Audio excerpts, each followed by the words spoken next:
Hey guys, what's going on? We're really excited to be with you for another episode of Strong Dads. Super excited today. We are going to kind of dive into what it looks like to have a strong foundation and kind of the makeup of that. Joined here with Merle. Hey dudes, what's going on? Kyle, we just met up and you just came off of an all-night night shift working out on the streets. Oh, yeah, 24 hours. Well, wait, I better clarify. What do you do out on the streets? Yes, 24 hours of lots and lots of fun. Lots of fun. Yeah. You worked in the paramedic? Firefighter medic, yep. Right, yep. So you were in the paramedic world last night, not the firefighter. Yes, unfortunately. Yeah, yes. Well, I know you don't want to share all the details, but how'd your night go? It was all right. Got up a few times past midnight, so that's never a good thing. But yeah. That's what I got into. That's what I signed up for, right? Yeah. Hey, how often do you get one of these calls at 3 a.m. where someone's got a stub toe? You know, Too often. You're like, really? You stub toe? At that point, you pull your knife out and just cut their toe off. That's and say, "Good, right. Now it's not stubbed anymore." Absolutely. Oh man, I don't envy that. Well, thanks for the work that you do in that world because it's a necessity for sure. Sure. So, well, hey, thanks for joining us, as Kyle said.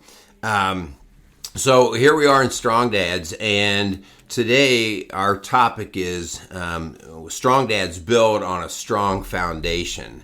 And Kyle and I have talked a little bit about this and are really trying to just get a message out to you guys that, well, what's a strong foundation and what's the purpose? And you and I both have had our hands dirty before a little bit with building and construction and so, not that I'm not a builder, so please you don't want me building your home. Although I did build 2 of my own homes, but with a lot of help. But, right. But the purpose of the foundation, and Kyle, you want to talk a little bit about, what that foundation's about? Yeah, absolutely. So, kind of the big thing that we both believe in order to be a strong dad, that foundation really for us, we know comes from one place, and that's because of who our Savior is and the fact that we believe in Him and we believe what He does for us, for our family, for us as men. Which is kind of hard, I think, sometimes because some people don't necessarily always believe in who Jesus is and what He can do for them. But we do hold on to that fact that we believe 100% that Jesus is who gives us that strong foundation. And without that, and we're going to kind of dive into some verses that we really kind of hold true, that we find to be 100% true, that if our foundation is built on Jesus, that when the storms do come, what that's going to do ultimately for us as men and us leading our families. Yeah, I want to go back a little bit. I've come through the school world, the counseling world, but was just a regular guy doing a lot of stuff. And early on, I'm just going to confess, I was brought up with a faith. But I definitely did not really understand what it was to be of the world. And I mean, I was just doing what everybody was doing. All my buddies were doing, right? Yep. And so I kind of felt like, if it really wasn't bothering me, then what's the big deal? Right. And so I had buddies that were living with their girlfriends. We had a lot of drinking and partying going on. Sex before marriage, porn. That was even before the days of the computer and the internet. And so we actually had to buy the paper stuff. You don't even know what that is. I do. I see them at UDF every once in a while. So it was just one of those things that you're like, if it doesn't really bother me, I don't care. And I'm going to say I carried a lot of that view. Right. Until probably I was in my mid to later 30s. And at that time I was working in the counseling world in an elementary school. which is a little bit different anyway. For a male to be in that role, but it was for me. I was kind of drawn to the idea of the opportunity to actually help families, right? Parents, young parents, and so what I started to notice was how these behaviors started to actually pan out over the longer haul. Like one of the first things that just grabbed me was living together. Now, I had never, I knew that living together, at least in the church, it was wrong. But in reality, I was like, whatever, try out the car before you buy it. That I had bought into that whole idea. Sure. And then I'm working in the school setting, and I'm watching, time and time again, kid after kid, mom and dad, or boyfriend, girlfriend, they're just living together, they're having babies, and all of a sudden, storms are coming. Yep. Right? And we all, you and I were married, and we have tough, challenging days, and all of a sudden, next thing you know, the integrity, the fabric of that relationship is not there. Right. And more often than not, dads check out. And moms too, but a dad will check out, and guess who I had to work with? The kids. Yep. The kids, the fallout. Right. And, so sometime in my mid to later 30s, I was like, holy cow, that's why this is wrong. That's why.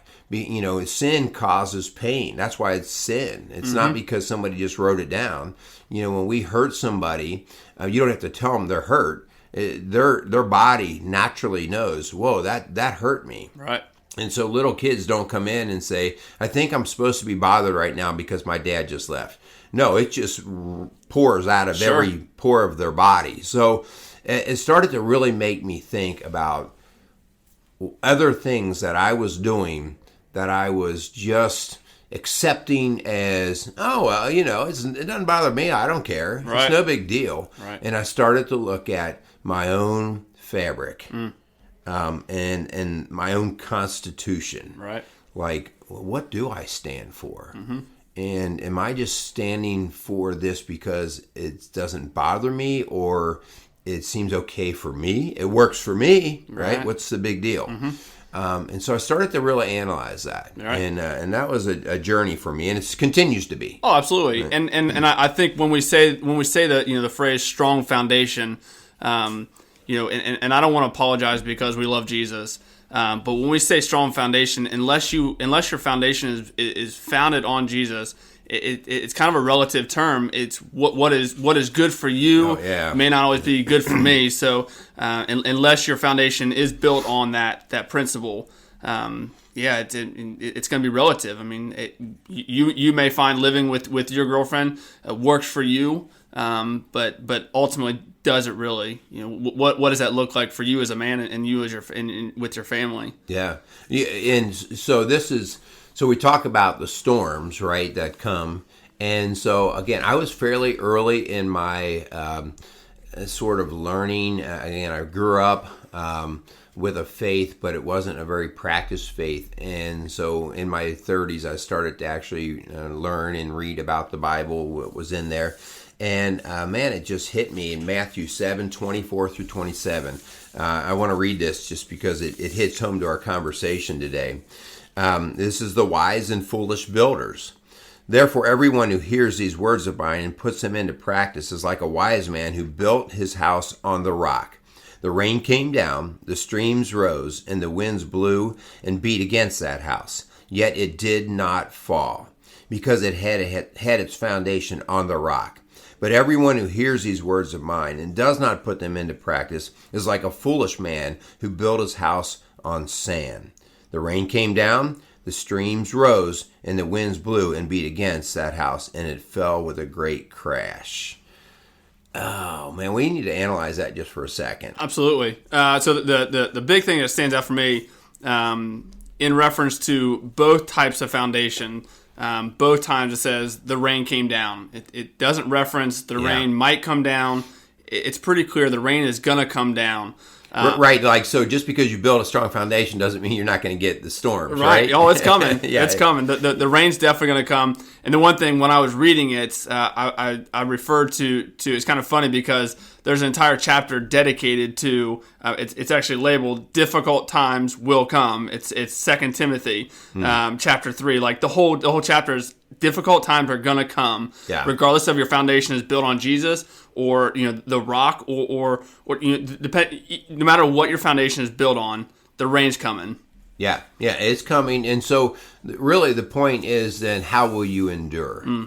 How will you endure? And what's that endurance look like? Is here's one of the things that I've thought about is like I said earlier, I've built a couple of homes, and man, when you start planning out a home and you look at the cost, I remember with one of our homes going, can we just do without this foundation? I was going to be dropping like 25 grand at the time into just concrete. Okay. And I was like, man, 25 grand, we could go, we could do so much more with that much money. And that's exactly the point. Like, I could make the house look cooler. I could have different features in it. It could be more comfortable for me, that kind of stuff. That's exactly the trick, right? Like, we get fooled into thinking, oh, I can get more for my flesh desire, my fleshly desire. And so I was like, no, you got to put the concrete in. You need the foundation because, and thank God, because I'm still living in that same house, right? We always complain because concrete's so expensive. Well, there's a reason. There's a reason, right? There's a reason. And so maybe I don't have quite all the bells and whistles that we would have liked to have, but the house is still standing. Yep, that's good. That's good stuff. So anyway, so what do storms look like? Let's just talk about that for a second, because what do storms look like in real life? And I'm not referring to weather storms. Right? Obviously. So what are some things that we know are going to hit us? Sure. I mean, for us as men, I would say a big one is going to be temptation. And that comes in many different forms. Whether it be like we were talking about before, whether it be porn, lusting after women, whether that be a lot of times we always think of self-image is more of a female issue, but a lot of times it comes. It's big because men, because society tells you what a man is supposed to look like. Yeah. And those temptations are going to come. They're going to always be there. And we feel as believers that those temptations are coming because Satan is telling you you're not good enough. Yes. Or just look at that girl that way because who cares? She's just an object. And the fact that Satan is the reason why those temptations come up, just how much more beneficial it is to have that strong foundation built in something so much bigger than Satan, so much bigger than ourselves. Yeah. And so it's that whole idea, God designed us with both pain and pleasure abilities, nerve endings, and we can seek one and avoid the other. Yep. And so we talk about those fleshly desires. Hey, this is a whole nother show. The whole idea of lust and pornography. And I haven't met a man yet, including self right here, that does not struggle. When you see that good-looking lady walking down the street, that thoughts can go much farther than what they need to go in terms of the long term of your relationship in your home. And so we start to dismiss it with, oh, well, I was just checking her out. To the next thing you know, I'm checking out everybody. I'm thinking about every lady other than my wife. Yep. I start to diminish her value, and it's slowly. It doesn't just crack instantly. Usually, it's a long weathering storm. Yep. And the next thing you know, my wife and I, Linda, we deal with this in our practice all the time of coaching marriages and families. We see couples that have been together 15, 20 years. And the crack is now a full-blown, break, and due to, the falling away from this erosion, this storm. So these storms are, it's greed, money, work, the lust that we just talked about, anger, right? Letting anger get the best of us. kids, gosh, Oh yeah. Oh. That's a whole nother stress. Right. Yeah. Right. That's a whole nother stress. Kids are a beautiful thing, but man, when kids come into the home, they can create a stress. Right. And if you're not fortitude, if your foundation's not got great fortitude to it, good luck. And that rain's going to come in your marriage. I mean, just like you were referring to there's going to be difficult times that come in your marriage, and in today's society, a lot of times marriage is just chalked up to it as a piece of paper that says you're married, and there's really no significant value in a lot of ways in today's society in what marriage looks like. So if your marriage is just built on just day-to-day principles, when that rain does come, man, it needs to be built on something more than just what society says marriage is built on. Yeah. So does this mean that I have to be a Bible-toting, perfect little angel that walks around kind of in a plastic bubble? No, absolutely not. Yeah, no, that's not what we're saying. You're listening to two pretty scruffy dudes right here, right? And again, not that we should be the bar by any means, because you need to set your bar higher than us two. I would say especially you, Kyle. Good Lord. I know. No. I know. But the deal is, it's just like in a country, a country when they're starting this new country, they create a constitution. Yep. And the constitution is something that we say, okay, this is the foundation. This is the basic fabric that we want to build from for the long haul, so that we can sustain over time.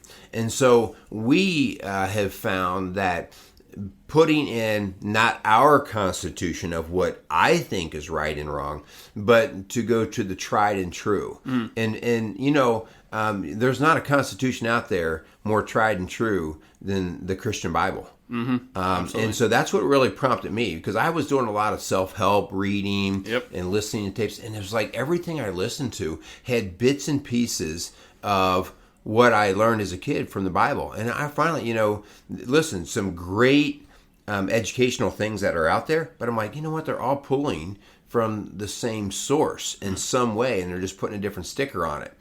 And so that's what made me say, I want to start reading what's in the Bible. Sure. And so the point being is that we want to challenge you guys. What is your constitution, and what are you drawing it from? Yeah. If you're drawing your own constitution up, if you're the one drawing it, I can tell you right now, it's flawed.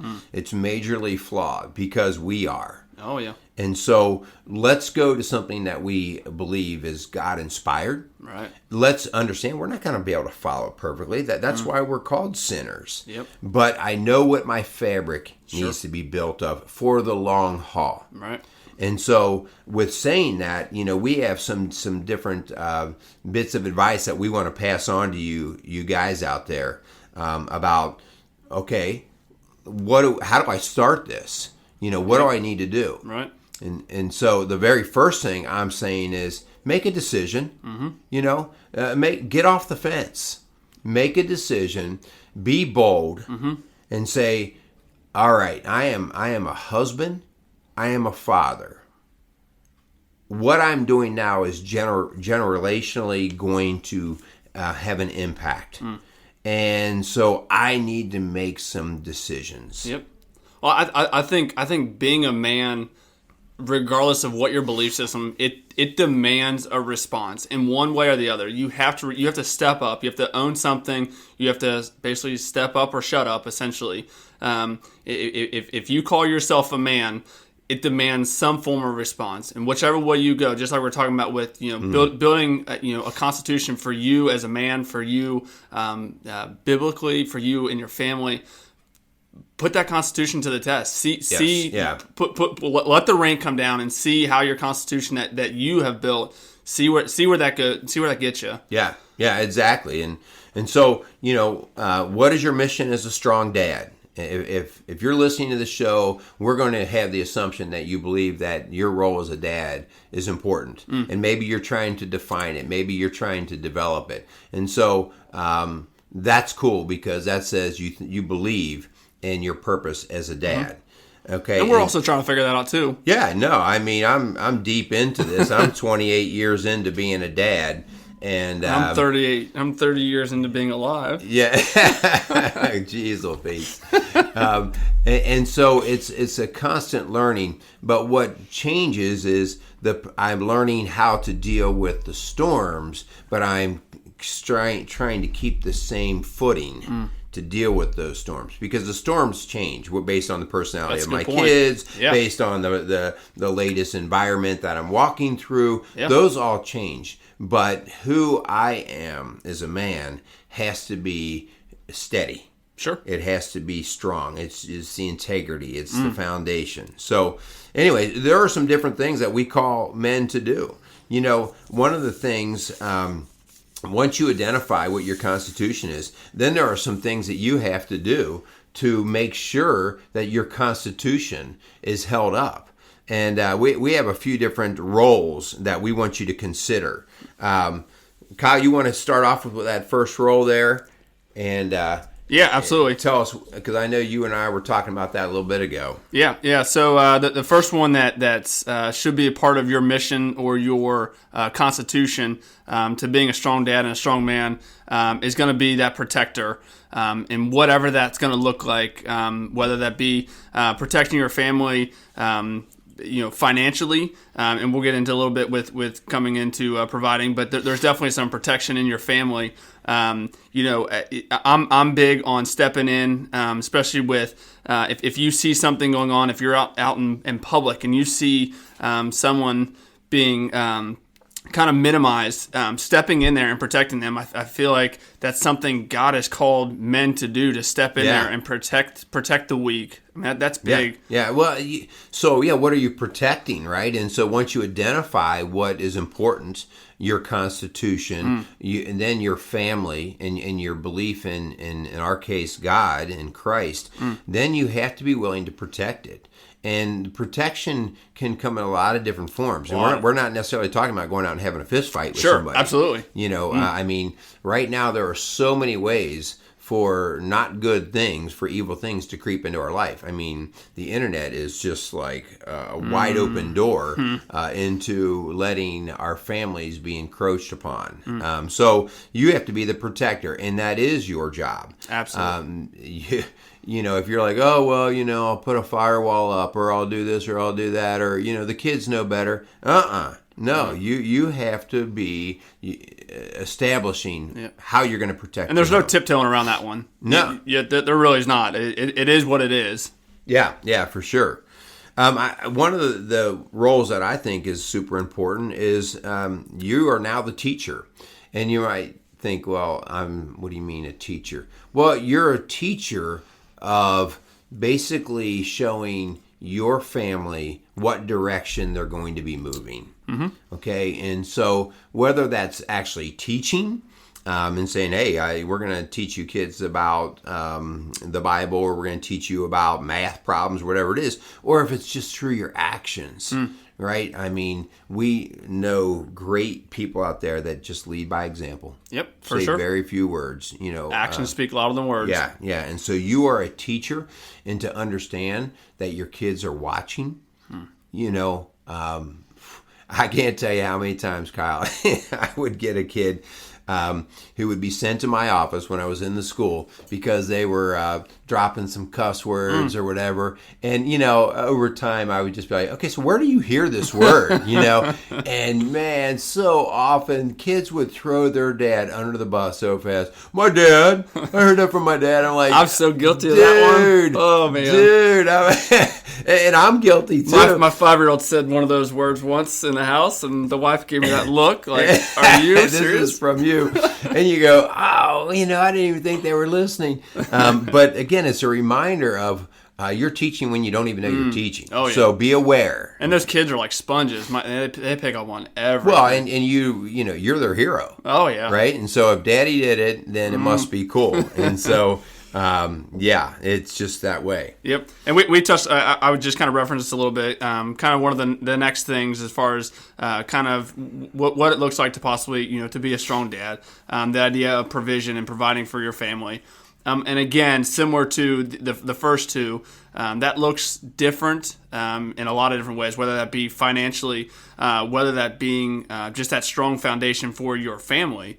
Provision is a big one, and it kind of comes in different forms. Yeah. Well, I want to be careful here, too, with being, we're called to be the provider. Now, that can mean a lot of different things. We live in a world right now where it takes money, right? And maybe our wives have the ability to make more money than we do.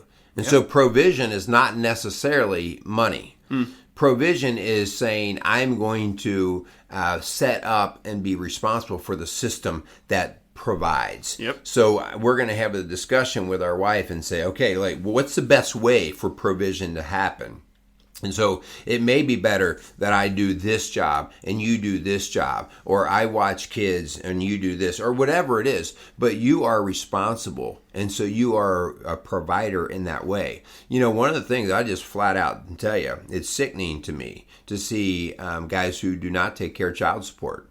It's sickening to me. I mean, what a slap in your kid's face. And it just needs to be called out for what it is. Sure. And if you're a dad in there and you're in that situation, these are your kids. Yep. And again, oftentimes I see that when I'm in that setting, I see that as a slap to the wife or ex-wife, the girlfriend, whoever it is. And it's like, that's an immaturity problem. Yep. We need to provide for those kids. We are the creator of those kids, right? And so we talked about this with our first episode, talking about just owning it. Own it. You help make that That's right. that kid. So own it. And, own it. And even if you had a small part in providing up to this point, own it. Go provide for that kid. Just like you're saying, that's a cop out to not do. I 100% agree. Yeah, and so again, it comes at sacrifice to our fleshly desires, and that's why we're talking about this. You're not going to be able to drive the car or have the apartment or home that you'd like, but it's called having that constitution of being the man that you're called to be. Yep. Do this next one because you're prime in this next one. Oh yeah. So the next one that we feel really should be a part of your constitution to be a strong dad and having a strong foundation. You must have the disciplinary in your home, and this is big. And we feel that this really is kind of a man thing. That not to say that the women can't have disciplinary features and part of being a discipline, but that firm, strong kind of I've heard you say it before. The buck stops with me. That when it comes to our kids. And maybe not necessarily just the kids, just maybe stuff isn't going right. The rain is coming down. Right. Just discipline, disciplinary towards yourself, towards your kids. Having those deep, hard conversations to have with your wife if things aren't going good with your marriage. Yeah.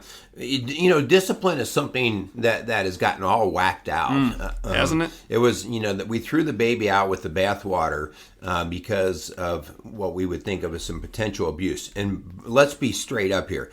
We are not advocating any level of abuse in any way. Zero. No. That's a cowardly dad that does that, okay? What we are advocating is we discipline now because we know that, as you said, the storms are going to come. And I have to have the strength to weather the storms. And the storms are typically drawing on my fleshly desire. Right? And if I don't have the self-discipline as I get older. That's big. Right? And so I carry out as a dad, I start teaching discipline. And I think discipline is extremely important. Not so that my kids are perfect, but so that they start to build their own little internal constitution of right and wrong and being able to withstand when desires are pulling them.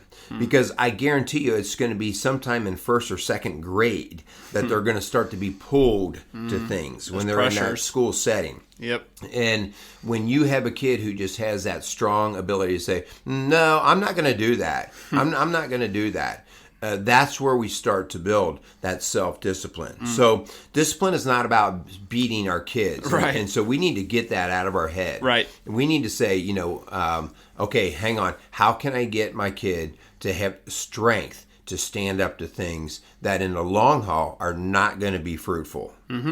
For sure. So then kind of keep moving down. One of the big things we have is spiritual leadership, which is really hard, especially if you're someone that didn't have that growing up.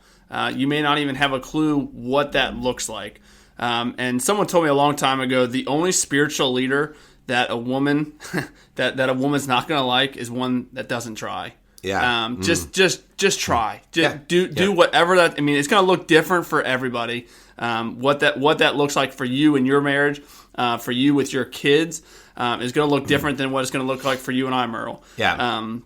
But just you got to try. You got to do something. Whether that means starting just praying before meals.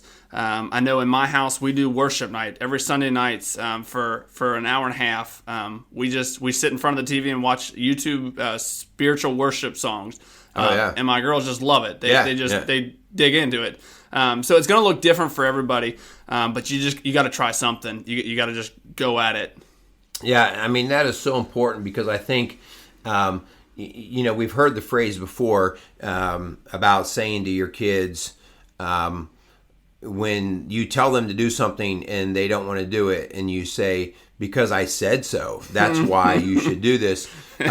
Actually, yes, I'm not against that, but as they get a little bit older, you're going to have to understand they're going to question who you are.